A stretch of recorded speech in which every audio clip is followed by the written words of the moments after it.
Olá, ambientes de computação. É uma videoaula aqui de um assunto selecionado do capítulo 1 do nosso livro texto, do Silber Schatz, e a gente vai falar aqui de alguns locais ou situações ou ambientes, como o próprio nome já diz, né? Fica difícil encontrar um sinônimo para isso, mas seriam esses locais, essas situações onde a gente usa computação no nosso dia a dia. Evidentemente que esses aqui são apenas alguns dos ambientes, eu diria os principais ambientes ou os mais relevantes para a gente na nossa disciplina e que foram selecionados pelo autor do livro-texto, mas existem outros ambientes além desses, né? Computação presente em indústrias, em linhas de produção e coisas desse tipo, que seriam computações mais especializadas em determinadas tarefas e que eventualmente vão ter ligação com esses tópicos que a gente vai falar aqui, mas esses daqui são temas selecionados dentre os ambientes que estão presentes, né, no nosso dia a dia. A computação tradicional vai ser o primeiro a ser discutido, que sofreu transformações ao longo do tempo, como nós vamos ver. A computação móvel, tão presente no nosso dia a dia, eu diria uma das mais presentes, né? E a ideia de sistemas distribuídos, o que seria um sistema distribuído e tal, que relação ele tem com sistemas operacionais e com rede de computadores. A ideia do modelo, né, cliente-servidor, a computação cliente-servidor, que é a base da internet, por assim dizer. A virtualização, que é um tópico extremamente presente, extremamente importante na área de sistemas operacionais. A computação em nuvem, que é algo talvez o mais moderno de todos esses tópicos aí, que é uma junção de diversas outras coisas e fundamental nos tempos modernos também. E por fim, a computação que, por incrível que pareça, é a mais oculta do nosso dia a dia, mas é a mais presente, que são os sistemas embarcados de tempo real, que são essas pequenas computações que nós temos no nosso dia a dia em locais que você nem imagina que são computação.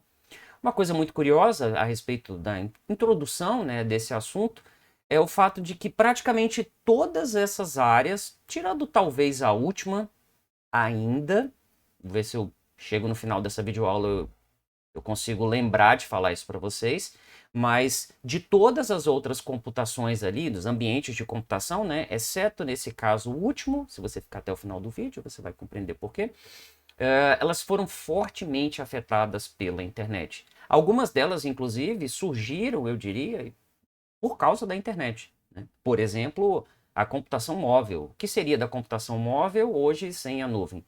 Um monte de gente com computadores na mão, não daria dizer que celulares, não sei se celulares sem internet faz algum sentido, mas seriam computadores nas mãos que não estariam conectados uns aos outros. Sem dúvida alguma, não seria a computação que a gente conhece hoje. Então, assim, todos esses modelos foram de alguma forma afetados e afetados fortemente, ou até surgiram a partir da evolução, né, da internet, e é isso que a gente vai tratar um pouquinho aqui hoje. Bom, esse tópico ele está presente no livro texto, na seção 1, do capítulo 1, né, seção 1.11 do livro texto da nona edição. Então, se você tiver com uma edição diferente, possivelmente vai estar num tópico diferente, mas vai ser o mesmo assunto. Basicamente, o que a gente precisa compreender é que não existe um único tipo de computador e nem tampouco um único modo de usar computadores, como eu falei na introdução desse vídeo. E vocês no dia a dia sabem disso, né? Nessa sessão, o que a gente vai fazer? A gente vai discutir um pouco como que os sistemas operacionais são usados nesses vários ambientes de computação e lembrando que eu vou dar apenas uma pincelada em cima desses tópicos, até porque alguns deles têm disciplinas completas só sobre isso. Por exemplo, a área de sistemas distribuídos, né? Que eventualmente falaria sobre computação em nuvem e tal, que acabaria entrando ali em sistemas distribuídos. Nosso objetivo aqui é fazer apenas uma introdução mesmo a esses tópicos, ok? O primeiro dos nossos tópicos, sem dúvida alguma, é a computação tradicional. Mas o que é esse negócio de computação tradicional? Vamos pensar no seguinte, vamos pensar no ambiente de escritório lá em 1800 antigamente. 1800 não, né? 1900 e pouco. Lá antigamente nós tínhamos PCs conectados numa rede, né? Na década de 80, início da década de 90, aí, 80, 90, a gente já tinha PCs conectados em rede, a gente já tinha servidores ali fornecendo serviços de arquivo, serviços de impressão, servidores locais. O acesso remoto até que existia na década de 90, mas ele era muito complicado devido à portabilidade que era complexa ali, né? Você não tinha computador para levar de um ponto para outro. Nem me recordo se nessa época existia algum tipo de computador móvel semelhante a um laptop que nós temos hoje, mas provavelmente era uma coisa do tamanho de uma mala, né? Não era algo tão portável como nós temos hoje. E nós tínhamos uma ideia de que, como a computação ela era muito cara, nós tínhamos terminais. Terminais são uma espécie de computador sem muito poder de processamento, ok? Ou quase nenhum poder de processamento. E eles confiam esse poder de processamento a quem? A esses computadores maiores que atuam como uma espécie de servidor, mas eles têm um nome diferente. São chamados de mainframes, ok? E esse era o modelo predominante nas empresas. Os computadores em si, eles eram apenas, estou exagerando um pouquinho, mas eles eram quase que como elementos de entrada e saída desse computadorzão, por assim dizer, que era um mainframe. Detalhe, pessoal, apesar de mainframe não ser tão comum hoje, a computação cliente-servidor, né, que não envolve um mainframe propriamente dito, ela é mais comum nos dias de hoje. Os computadores do tipo mainframe ainda não morreram, mas eles fazem parte de um nicho bastante específico. Eu diria, por exemplo, que essas maquininhas de cartão de crédito e tudo mais, elas processam as coisas mais no modelo mainframe mesmo.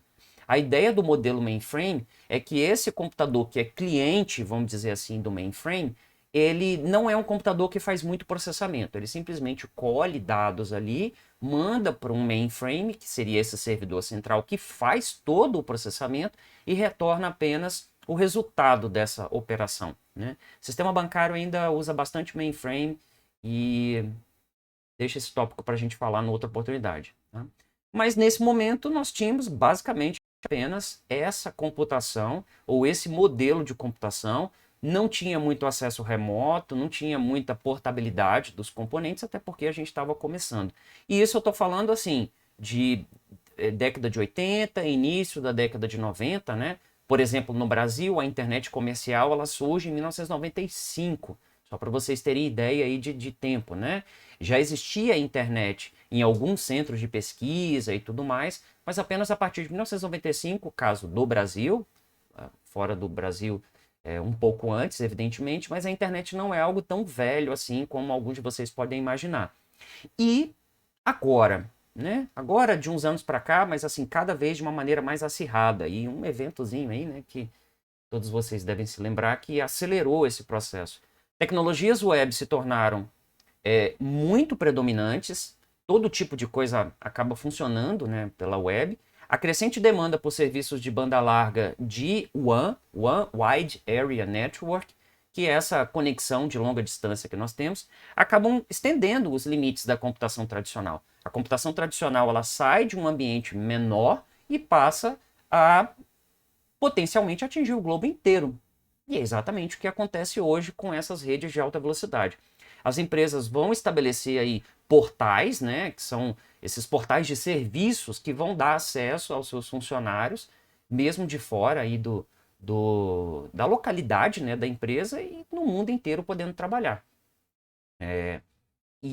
Isso tudo acontece devido às tecnologias web. E aí eu cutuco vocês aí, né? Viram na pandemia? Na pandemia nós tivemos que trabalhar à distância. E no caso de empresas que centralizam serviços na sua rede local, isso não foi um problema, né? Você estabelece uma conexão do tipo Virtual Private Network, né? As famosas VPNs, e o camarada de qualquer lugar do mundo pode ficar presente ali virtualmente a rede da empresa, a estabelecer conexão com os serviços da empresa tranquilamente. Ou seja, a computação tradicional no ambiente de escritório, ela mudou drasticamente e o que era restrito a um ambiente local do escritório, fisicamente próximo, acabou se estendendo para o mundo inteiro em potencial, como eu estou falando, né? Basta a empresa querer esse tipo de coisa e a tecnologia de conexão está disponível no local, né? E com redes domésticas, será que a gente mudou também a forma como a gente acessa redes domésticas, né? Poxa, se mudou. Não vou nem começar a contar as historinhas aqui de como eu fui uma criança, né, na década de 90 e me tornei um adolescente aí no final da década de 90. Eu conheci computador saindo da infância, indo para a adolescência, mais ou menos por aí. E eu conheci a internet uns 3 anos, mais ou menos, depois dela estar disponível comercialmente no Brasil. Ela começa ali em 1995 e em 1998 eu estava fazendo o ensino médio, o primeiro ano, na escola técnica, lá em Vitória. E aí eu comecei a conhecer a internet, porque evidentemente eu não tinha em casa naquele ano ainda. Fui ter depois. Lá pelo segundo, final do segundo para o terceiro ano, eu passei a ter internet em casa. E aí eu observei como que as coisas mudaram, né? Lá no começo, as nossas casas tinham uma conexão com a internet, e aí eu estou falando aí do final da década de 90, mas tinha uma característica que muitos de vocês provavelmente não conheceram, que era a ideia desse computador. A casa tinha um computador, normalmente, que ficava na sala. O sonho de todo jovem era ter um computador dentro do quarto, né? Era uma coisa desejada e tal, mas geralmente os pais colocavam dentro da casa porque era um computador para a casa inteira. E aí, esse computador, ele tinha acesso à internet, ok? Existia um modem dentro dele, ele não ficava externo, né? Esse modem ficava dentro do computador, e esse modem estabelecia uma conexão, geralmente pela linha telefônica lá, e que era bastante lenta.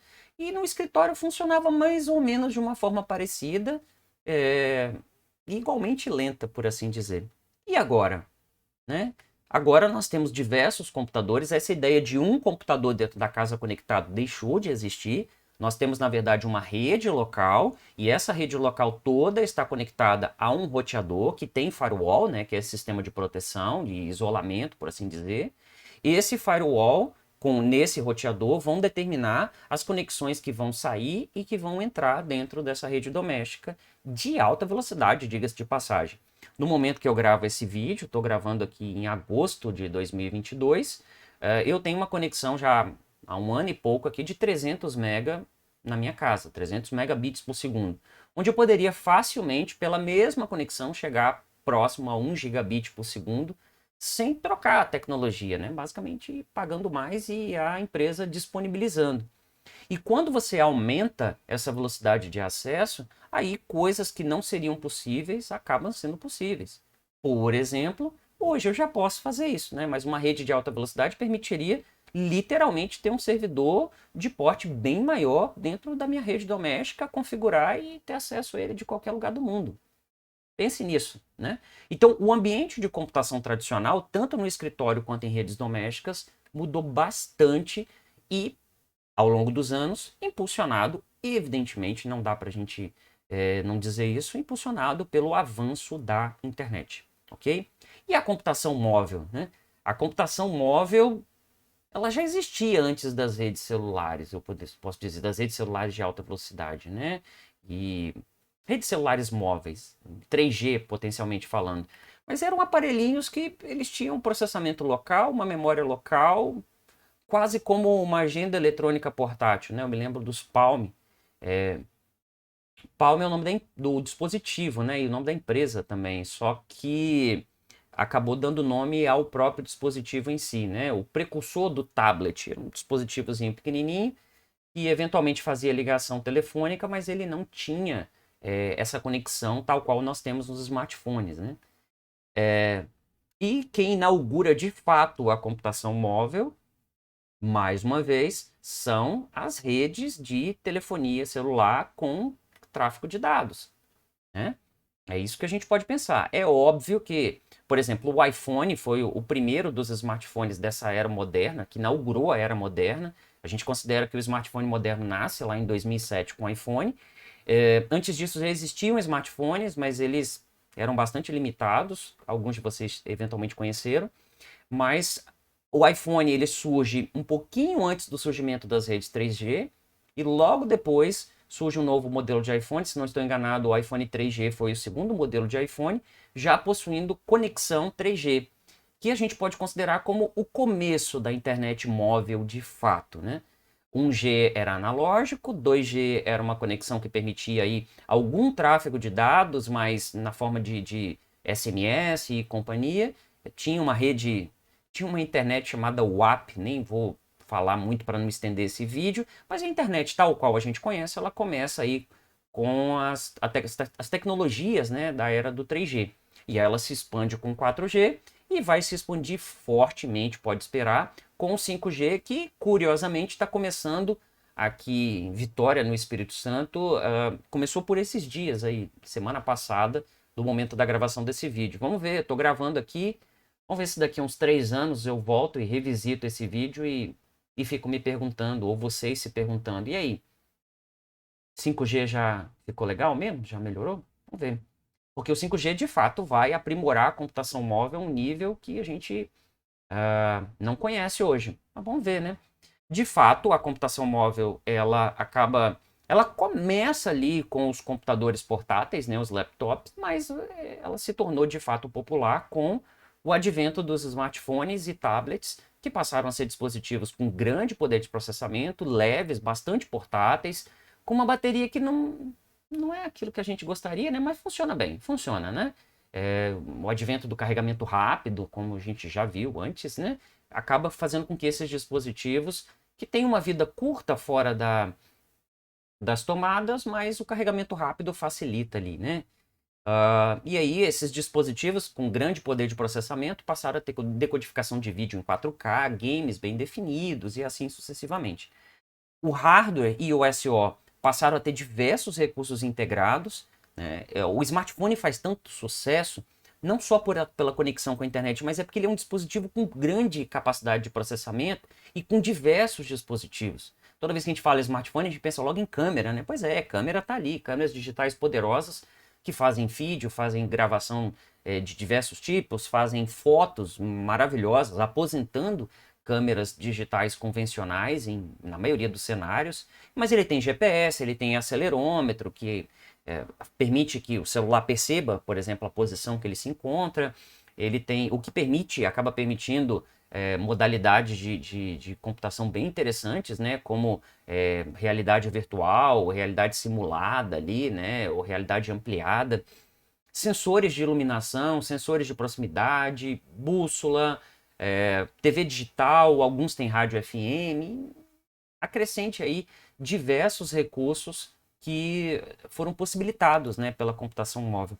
Em termos de sistemas operacionais, não é o assunto deste capítulo, a gente vai aprender melhor no capítulo seguinte, alguns detalhes a respeito, né, desses dois sistemas operacionais móveis que são dominantes hoje, e eu diria que vão ser dominantes, eu não vejo um cenário onde eles vão mudar tão cedo. O Android, ele é dominante nesse cenário, né, ele é o mais usado, por volta de 71% da computação móvel no mundo. Isso são dados de julho de 2022, é Android, e 28% é iOS, ok? Ou iOS, você pronuncia em português, ou iOS, em inglês. Não mistura as duas coisas, não.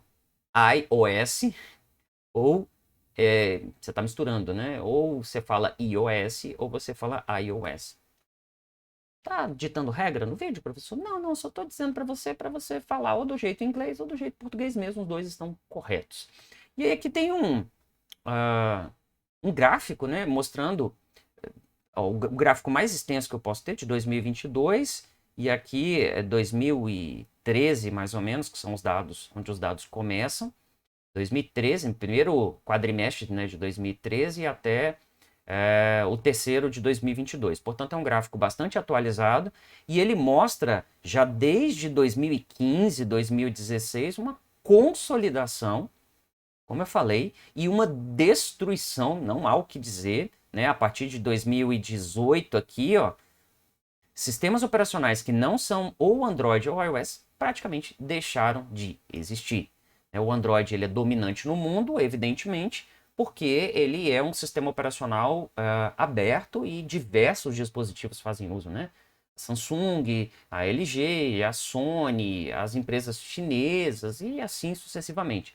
E o iOS é um sistema exclusivo da Apple, não se enganem, ele tem uma market share, vamos dizer assim, no mundo menor, mas leiam o gráfico corretamente, ele pertence a apenas uma empresa, ok?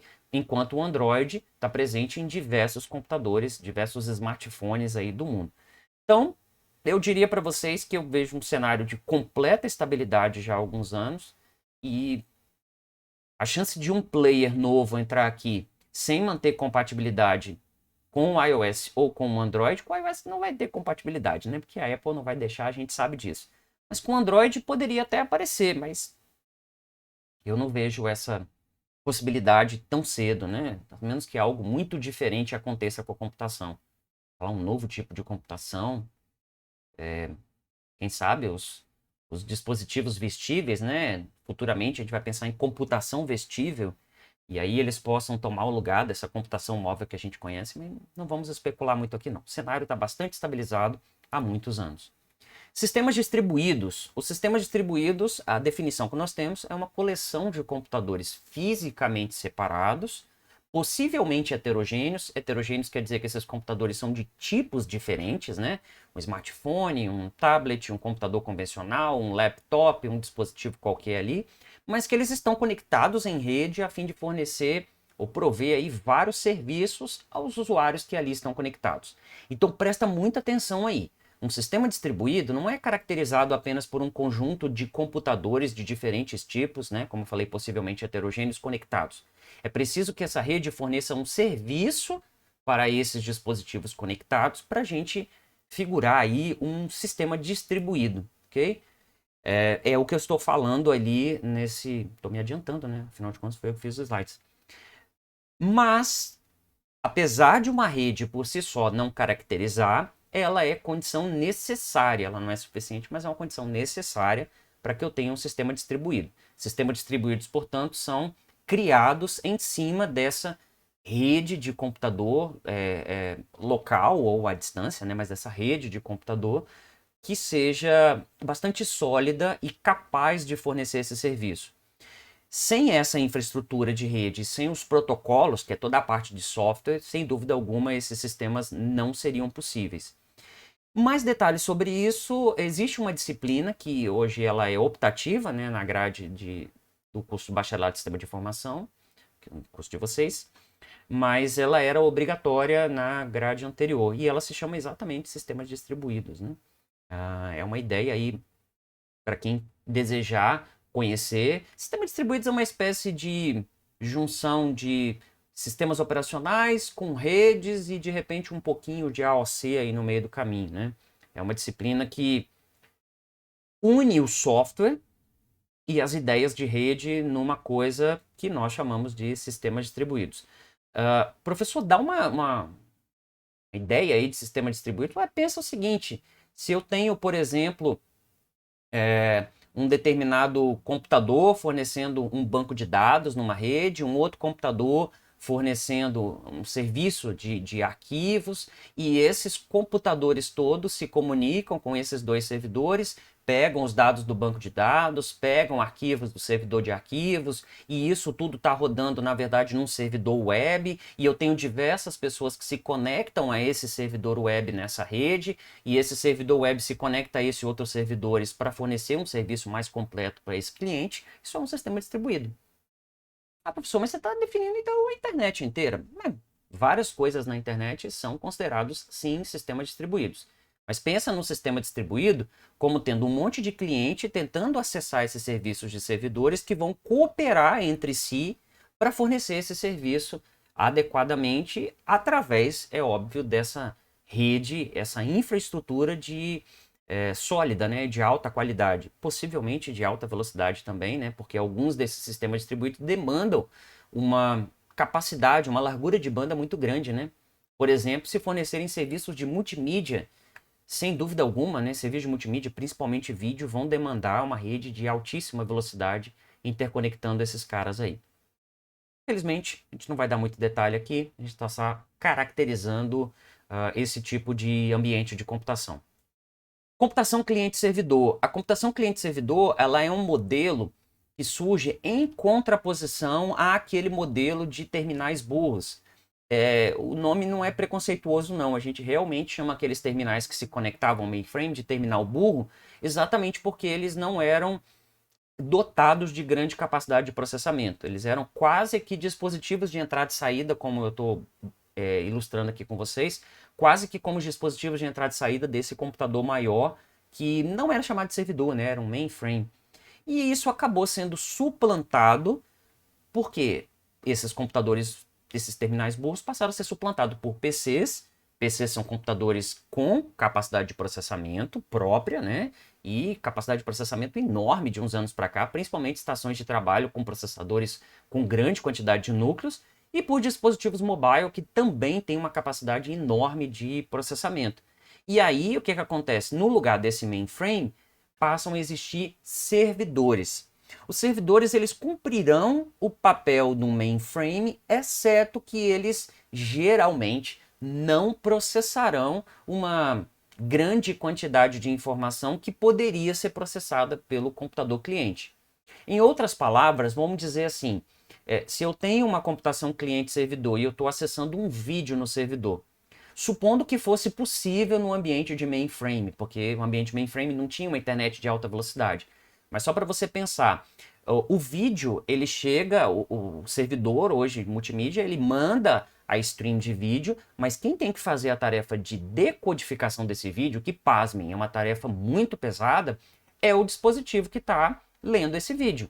O servidor não precisa fazer a decodificação desse vídeo.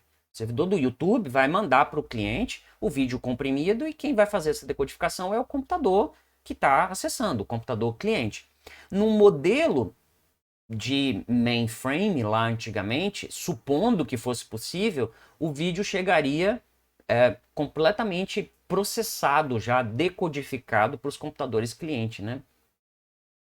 Isso seria não só impossível, mas só para ilustrar para vocês o que seria, né? O computador mainframe processaria toda essa informação e entregaria ela completamente mastigada para o computador, que seria esse terminal burro, apenas consumir essa informação.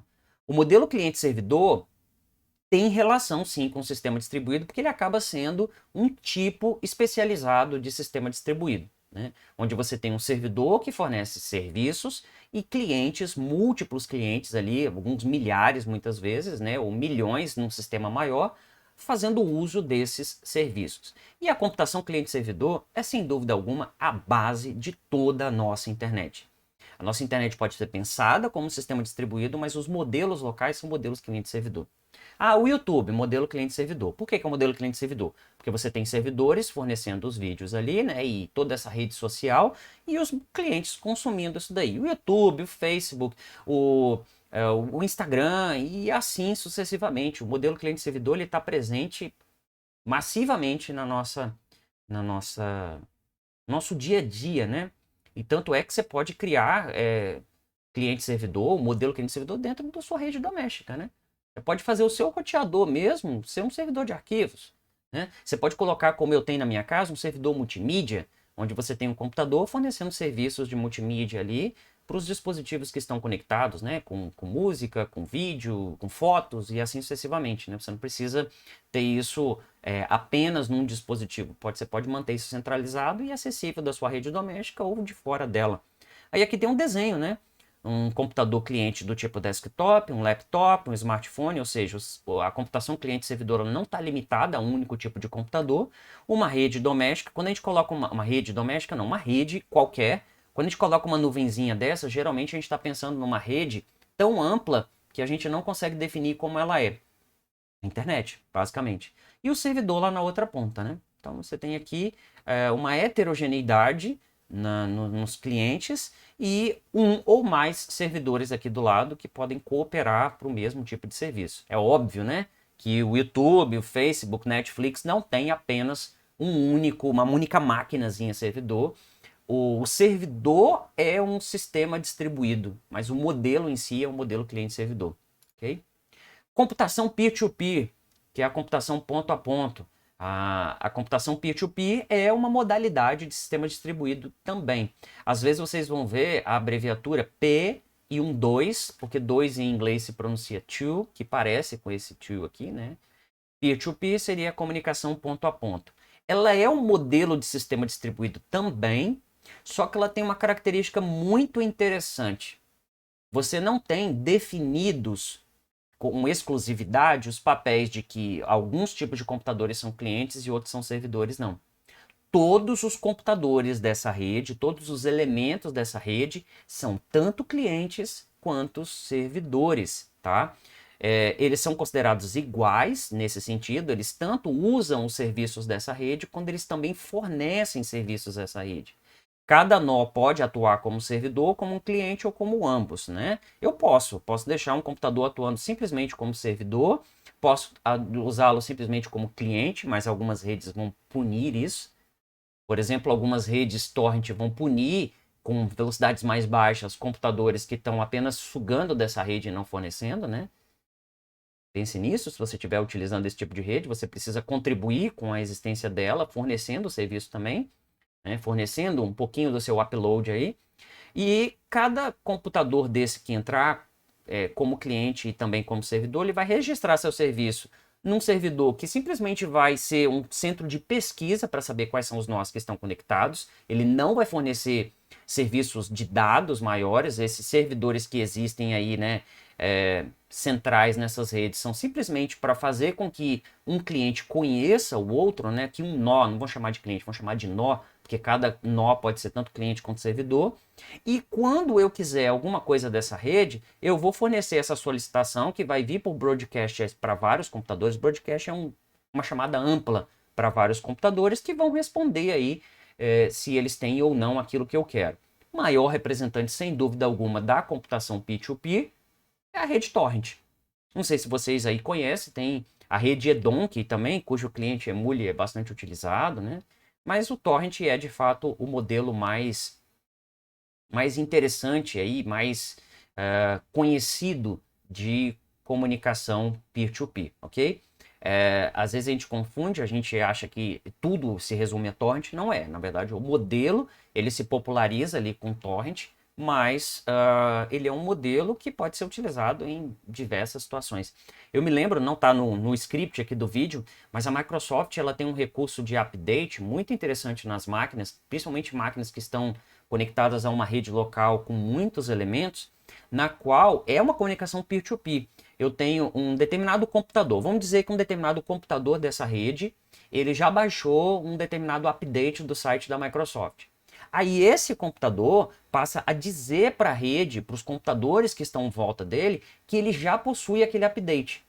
E aí, outro computador que precisa acessar esse update, ao invés de se comunicar com o servidor da Microsoft e baixar de lá, estaria usando a internet e tal, ele poderia muito bem baixar localmente e potencialmente por uma velocidade muito maior de um computador desses que está próximo. Isso tudo é transparente para o usuário. Bom, isso é o modelo peer-to-peer, né? Esse computador que foi cliente agora passa a ser servidor de outro computador dessa rede. E isso é muito tranquilo e muito transparente para o usuário. Por quê? Porque existem protocolos específicos para as redes peer-to-peer, tá bom? Muito legal. Infelizmente, é uma modalidade de rede onde ela sofre um preconceito muito grande, né? Por motivos óbvios, né? A computação peer-to-peer ela é bastante utilizada para pirataria. E aí é isso, né? Não vamos criminalizar a faca só porque a faca é utilizada para fins ilícitos, né? A faca pode ser utilizada para cortar um melão. E aí é isso. Só temos aqui no caso do peer-to-peer uma modalidade de serviço, uma ferramenta, né? Estou falando há muito tempo. Virtualização. Chegamos a um dos tópicos mais difíceis aqui da gente contextualizar, mas eu tenho certeza que muitos de vocês têm acesso ou já fizeram alguma coisa que precisaram de virtualização, né? Essencialmente falando, a virtualização é um negócio bastante complexo, tá? E a gente não vai esgotar esse tema aqui. Tanto que o Silber Chaz, ele tem um capítulo específico sobre virtualização lá na frente no livro texto, e infelizmente a gente não vai falar. Mas aqui ela é tratada como um ambiente de computação, porque a virtualização ela é bastante utilizada em servidores e tudo mais. Essencialmente é uma tecnologia que vai permitir, dentre outras coisas, que um sistema operacional rode como se fosse um aplicativo, uma aplicação dentro de outros SOs. Você tem uma simulação de um computador feito por outro computador, onde dentro dessa simulação eu posso ter um inteiro sistema operacional rodando com suas próprias aplicações. Se você já utilizou o VirtualBox, o VMware da vida, você sabe muito bem o que essas aplicações fazem. Elas são aplicações de virtualização. E você não tem ideia ainda do quanto isso é incrível e revolucionário e necessário na situação que nós temos hoje, né? Onde você tem diversos servidores e principalmente máquinas com grande poder de processamento. Uma máquina com grande poder de processamento, ela eventualmente não vai conseguir ter esse poder todo aproveitado por um único sistema operacional. Então você pode aí colocar 2, 3 computadores virtualizados dentro desse sistema e esse processador aí com diversos núcleos, né? Temos aí processadores desktop hoje da AMD que tem capacidade aí para ter 64 núcleos físicos, né? O Ryzen Threadripper aí tem 64 núcleos físicos com 128 threads. É difícil pensar numa aplicação que o tempo todo faça uso de todo esse recurso computacional, mas quando você coloca diversos sistemas operacionais ali, né, através de virtualização, você pode esgotar sim 100% do poder de processamento desse cara. Essa máquina virtual, ela vai fornecer uma interface idêntica. O idêntica está entre aspas, porque tem algumas pequenas diferenças, mas o mais idêntica possível, o mais próxima possível ao hardware básico. O que significa a máquina virtual fornecer uma interface idêntica ao hardware básico? Significa o seguinte, significa que esse sistema operacional que está rodando dentro desse ambiente virtualizado, ele vai fazer chamadas ao hardware como se ele estivesse fazendo chamadas a um hardware físico. Só que quem vai responder não é o hardware físico. Quem vai responder é esse ambiente virtualizado, esse virtualizador. E esse virtualizador vai responder do mesmo jeito que um hardware físico responderia.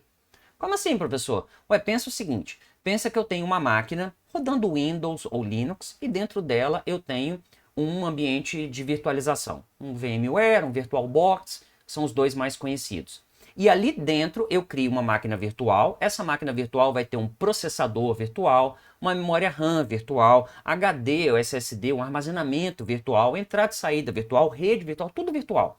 E o que seria esse virtual? Esse virtual quer dizer que esse serviço vai estar sendo fornecido via software.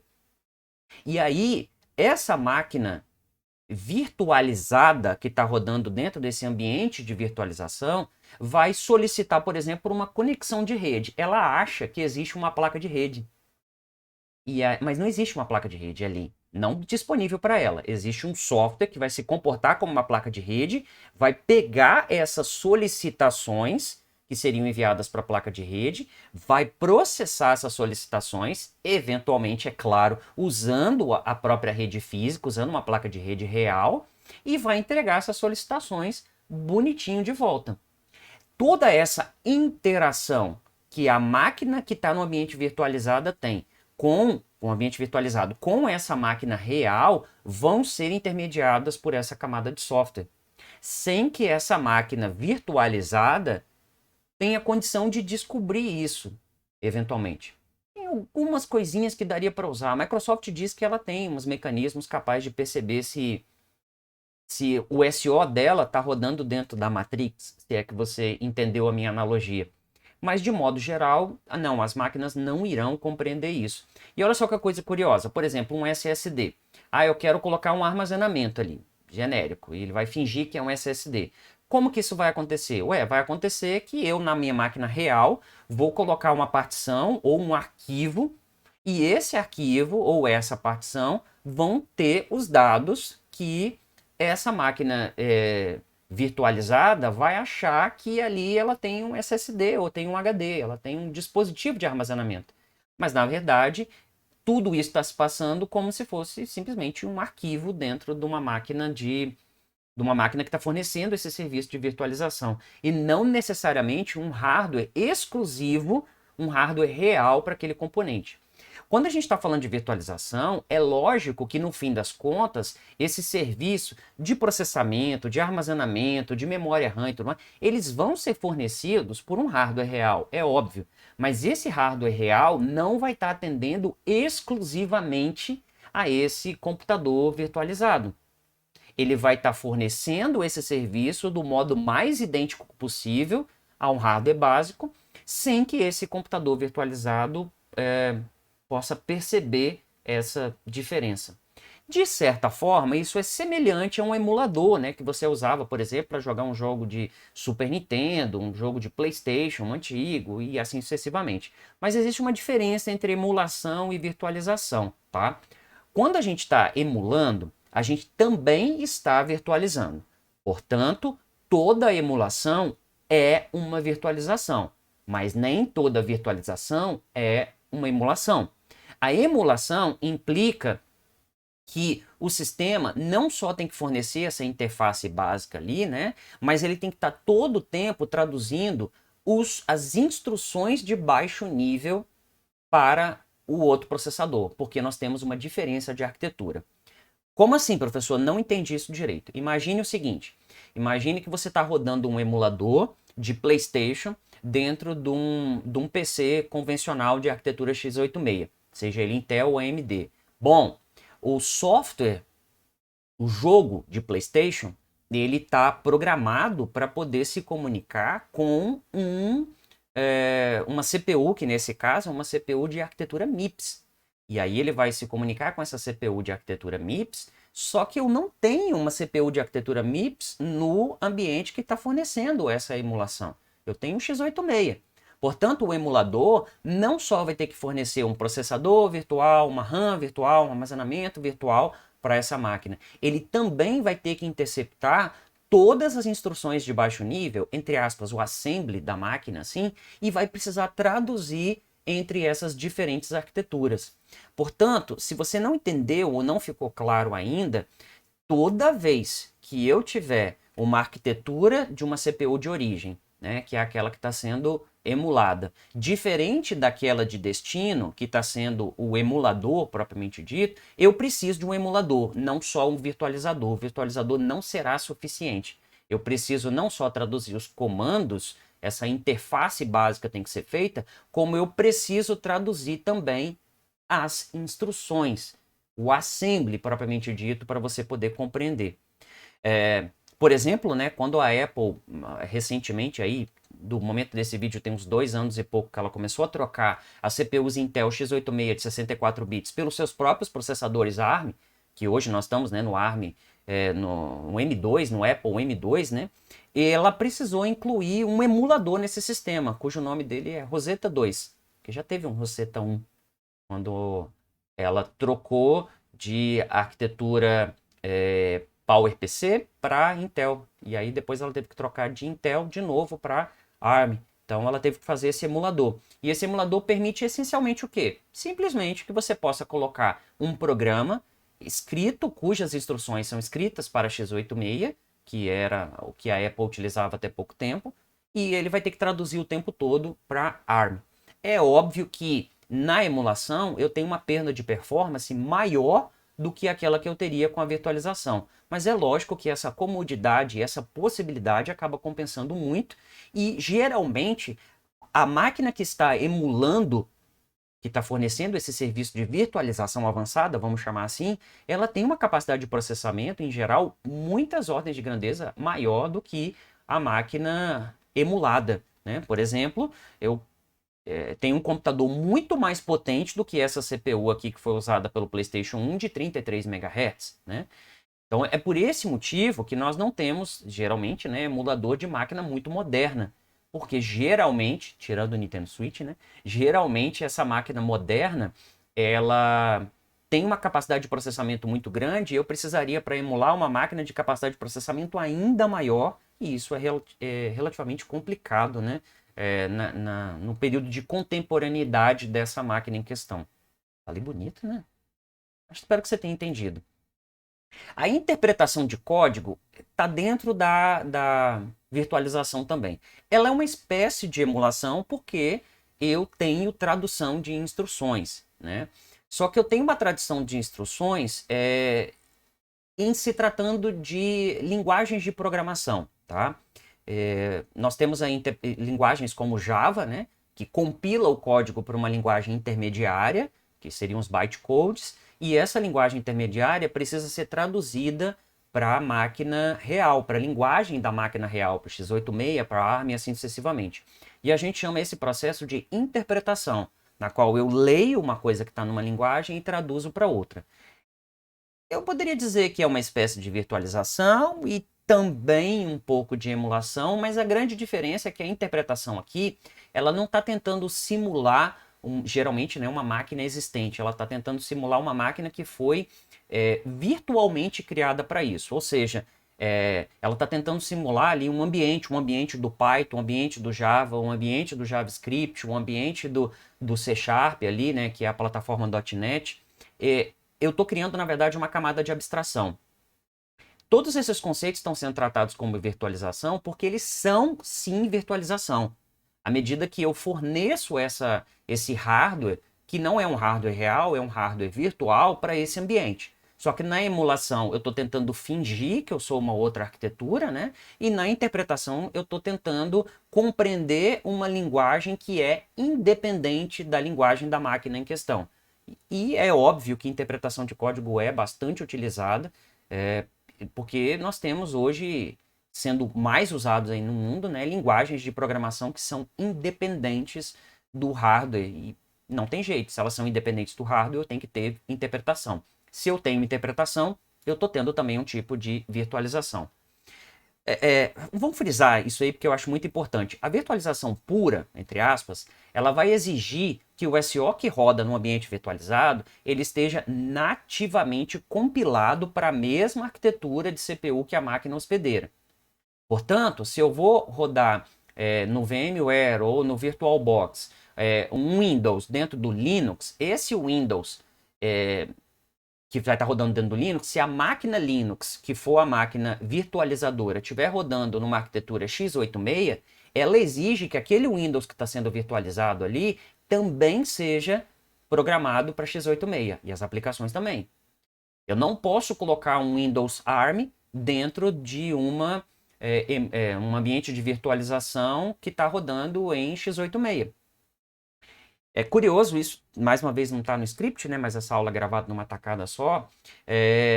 A Apple, os computadores da Apple sempre foram muito bons, né? É horrível falar isso. Os computadores da Apple sempre foram muito bons do ponto de vista de hardware.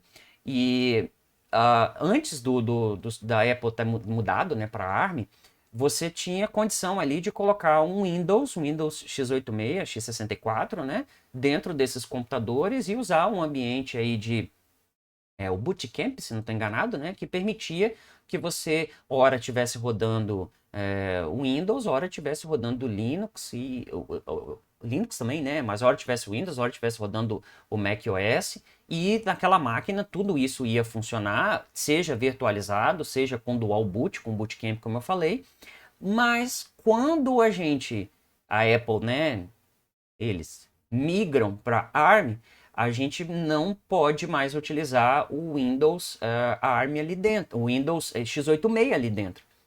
Não com virtualização, porque na virtualização, volto a dizer, eu tenho que ter a mesma arquitetura.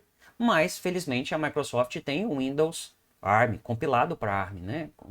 Da mesma forma que tem x86 64, x86 32, a gente tem em ARM também. E aí o pessoal já está colocando aí, fazendo testes já com o Windows ARM dentro desses Macs novos que são ARM. E parece que está rodando melhor que os próprios computadores ARM da Microsoft. Ai, que vergonha. E aí o que eu tô falando, né, para vocês aí. Eu nem lembrei que estava no script. Mas enfim, não espere virtualizar um Windows x86 de 64 num ARM de ARM, né? Mas você pode muito bem, ao invés de usar um emulador, em tese isso seria possível, né, se o virtualizador também estivesse trabalhando com emulador, mas é muito mais fácil, como você tem o Windows para ARM e coloca nessa máquina ARM, ok? E aí aqui está mostrando um desenho, a máquina real, eu tenho o hardware e o kernel do sistema operacional rodando diretamente em cima desse hardware, né? Claro que tem os drivers aqui, mas está rodando diretamente em cima do hardware, e você tem aqui os processos chamando esse kernel por essa interface de programação que nós vamos aprender posteriormente, que são as chamadas de sistema ou as APIs que chamam as chamadas de sistema. Já numa máquina virtual, eu tenho um hardware, um gerenciador de máquinas virtuais e diversas máquinas virtuais. Esse gerenciador de máquinas virtuais pode ser simplesmente um gerenciador de máquinas virtuais, né? é um tipo de hypervisor, que eu não vou entrar em detalhe aqui, mas ele pode também ser um sistema operacional que está rodando essas máquinas virtuais. A ideia de ser simplesmente um virtualizador e não um SO completo é para diminuir aí o overhead desse processo, né?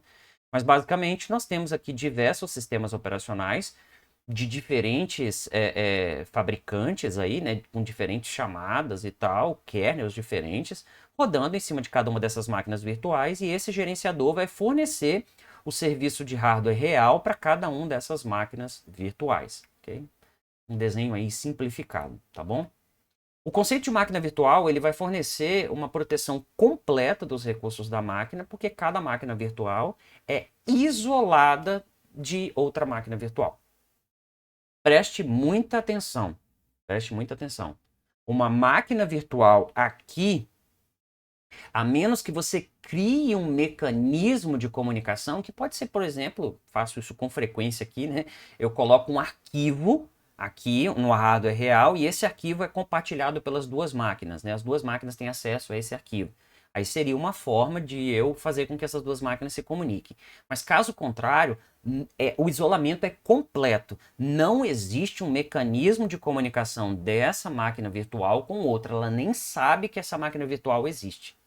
Ela acha que ela é única no mundo. Ela não sabe que essa outra máquina existe. Eu só posso estabelecer essa comunicação se ela acontecer via interface de rede ou como eu falei para vocês aqui, né, colocando um arquivo, alguma coisa nesse sentido. Por esse motivo que esse isolamento ele é muito utilizado quando eu quero, por exemplo, testar alguma coisa na minha máquina virtual, inclusive testar um malware ou alguma coisa desse tipo, sem que isso afete não só a máquina hospedeira, como as outras máquinas virtuais que estão rodando ali. Ok? Não há compartilhamento de recursos nesse sentido. E isso é garantido pelo gerenciador de máquina virtual, né? Esses caras não vão se comunicar e nem vão saber que eles existem. Isso é muito, muito legal mesmo.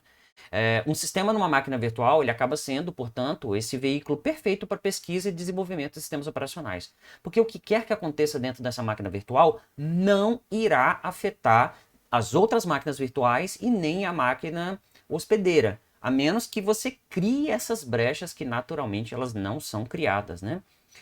O desenvolvimento do sistema é feito na máquina virtual, ao invés da máquina física, nesse caso, e isso não vai atrapalhar a operação normal aí do sistema.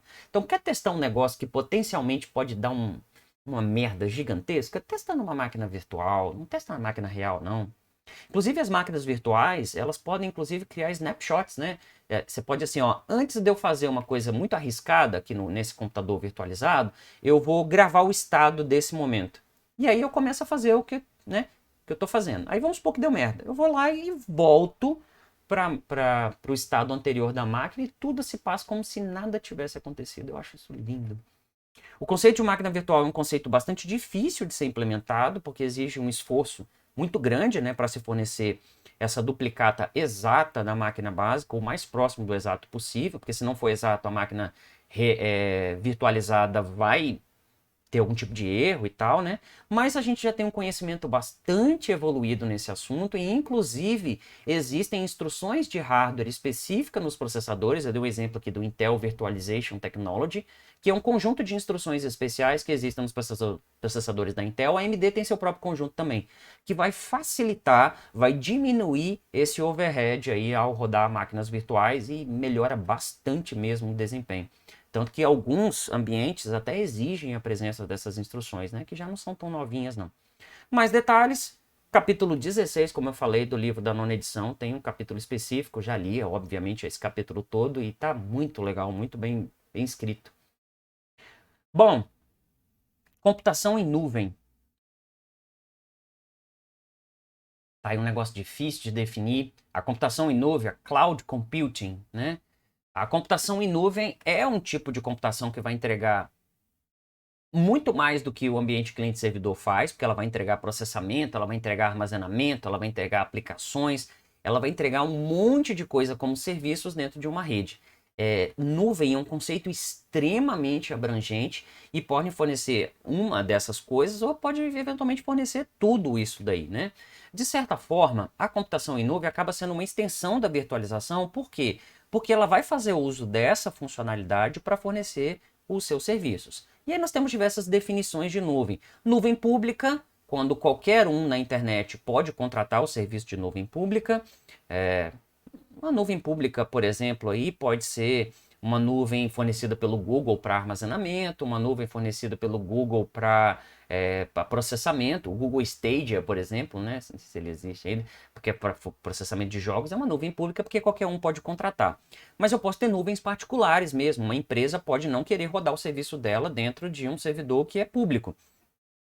Sei lá, por motivos de legislação, de segurança, enfim, ela pode rodar numa nuvem particular, ela pode criar essa nuvem que é acessível apenas dentro da empresa e acabou a história. Ou pode ter uma nuvem híbrida, né? Isso é muito comum, onde eu tenho uma nuvem particular para as coisas que são mais sensíveis dentro da empresa e para as outras coisas que não são tão sensíveis assim, fica eventualmente mais barato fornecer esse serviço para os funcionários, né? Pela nuvem pública. Então, nuvem híbrida são as duas coisas. E aí nós temos outras formas de nuvem que são caracterizadas como SaaS, PaaS e IaaS. O Software as a Service é quando eu tenho uma nuvem fornecendo um serviço de software apenas. Né? O Google Apps, o Office Online, o Microsoft Office Online, né, que é acessível aí pela plataforma Office 365, é um tipo de nuvem que a gente chama de software como serviço. Você não compra o software, você compra o serviço, você paga uma mensalidade pelo serviço. Platform as a Service, Platform as a Service, você tem, por exemplo, não só uma aplicação, como você tem um serviço completo ali, por exemplo, de um banco de dados, um servidor web, uma plataforma inteira. Por que é uma plataforma? Porque um serviço de banco de dados, ele não é fornecido só pelo armazenamento, ele é fornecido pelo software do banco de dados, mais uma série de outras coisas ali.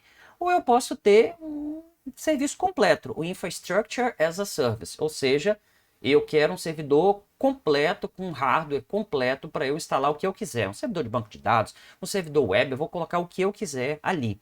E aqui tem um desenho mostrando, né? Quando eu tenho um software como serviço, eu tenho uma aplicação aqui e eu tenho todas essas coisas aqui fornecidas, não só a aplicação, como toda essa infraestrutura aqui fornecida pelo meu fornecedor de serviço. Já quando eu tenho um serviço de plataforma como serviço, ele vai fornecer daqui para baixo e a aplicação quem vai fazer sou eu. Por exemplo, eu vou fazer uma aplicação que vai se comunicar com um banco de dados e aí eu vou pegar uma infraestrutura de banco de dados aqui que vai trabalhar para minha aplicação. Aqui não, aqui eu já pegaria a aplicação dentro e se ela está usando um banco de dados lá dentro, não interessa, eu vou usar diretamente a aplicação. Aqui eu vou usar a infraestrutura fornecida pelo meu banco de dados, por exemplo, e a aplicação que vai criar sou eu. Ou eu posso ter uma coisa menor, né?